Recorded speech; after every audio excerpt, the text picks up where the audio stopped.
Hadiste geliyor, şul roza ay 10 gün avalı rahmet boluyor, 10 gün avalı. Rahmet bol. Allah'ın rahmetinin 7. günü şüphilen. Eğer bizlerin kaysi hacatımız var, dileyin Allah'dan, Allah verer. Eğer bizlerin kaysi bir zorluğumuz var, dileyin Allah'dan ki Allah'ın rahmeti billere coşup durun zamanı, Allah'ın kahrı gazabı beklenen zaman şüphilen. 7. günde karar tabotiz, 3 gün yine de kaldı, 3 gün. Allah'ın rahmeti 10 gün rozanın avolanda.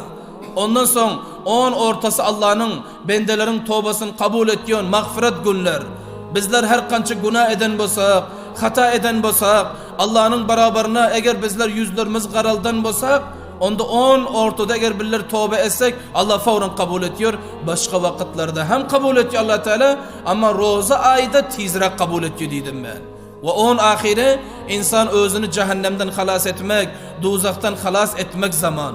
Dozaktan özünü kurtarmak zaman. Lihaza bizler bu rozanın 10 rahmetini, 10 mağfiretini ve 10'dan ahirdeki insan dozaktan özünü halas etmek, bunlar yalay ötürmen, bundan istifade etmemiz gerek. Sonra Allah Tebarek ve Teala'nın mehrabanlığı kança köp. 70 ineden köp diyoruz, belki şundan hem köpürrek. Misal için bu aydılıyor.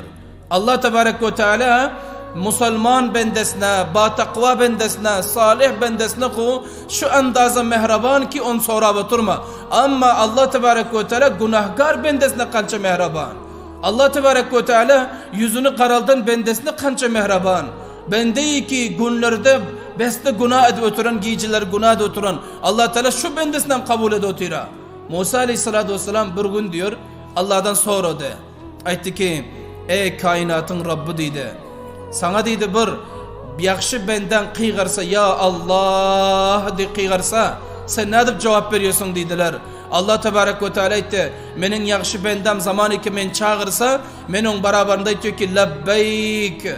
Lebbeyk deyip bir defa men ona cevap veriyorsun deyip Allah Tebarek ve Teala Musa'ya şu dedi. Musa Aleyhisselatü Vesselam izinden etti ki eğer bir günahkar benden eğer sen çağırsa da rakam bolar.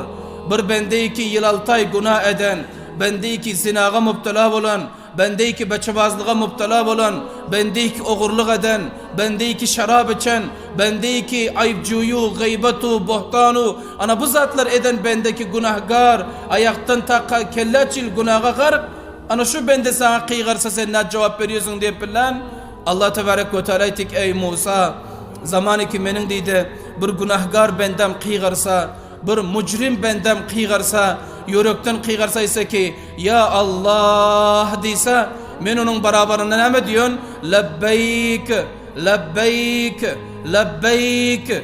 3 mertebe men onun beraberinde cevap veriyorsun deyip Allah Teala şöyle Musa Aleyhisselam'a etti. Subhanallah.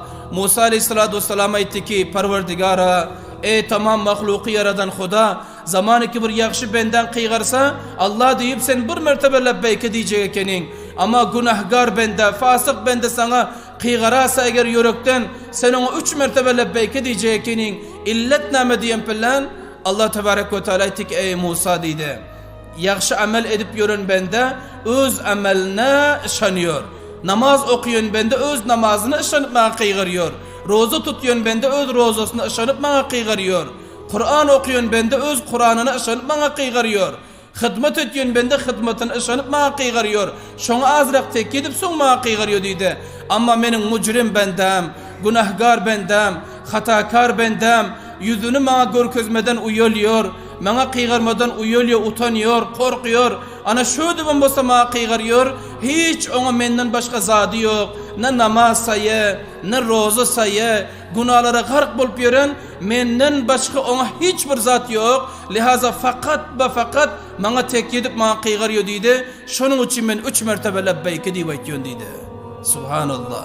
Allah'ın mehrabanlığı mı demiş o? Allah'ın mehrabanlığı şu azizlerim. Bu rozaya gidip varıyor bu. 7. günde karar tabutis halam yörüngde kine var. 7. günde karar tabutis halam gıybeti koyamaz yok. 7. günde karar tabutis halam gözlerimizi namahrem ayaldan ya beçebazlıktan gözlerimizi saklamız yok. Rozanın 7. bol otir halam bu kara yürekler ak bolon yok, nurani bolon yok. Rozanın 7. bol otir halam yürek yemşan yok. Rozanın 7. bol otir halam sen Kur'an'dan bir sıparı okuymapsın. Kur'an'ından hiçbir tilavet etmepsin hala. Rozanın 7-incisi bolutir, ököleşen bendenin barıp elinden tutup bir kucaklamaksın. Azizlerim, bu ötüküder, amma bizler son afsus ederiz. Şunun için bu roza ay bereketli ay, mehrabanlık ay, Allah Tebarek ve Teala'nın en kahr gazab beklenen ay bul. Lihaza mun yalay ötürmelin, Allah'a tövbe edelim, Allah'a rücu edelim, ta ki bizlerin günahlarımıza kafara ve bizlerin rozalarımız sayı tarikada tutular yani.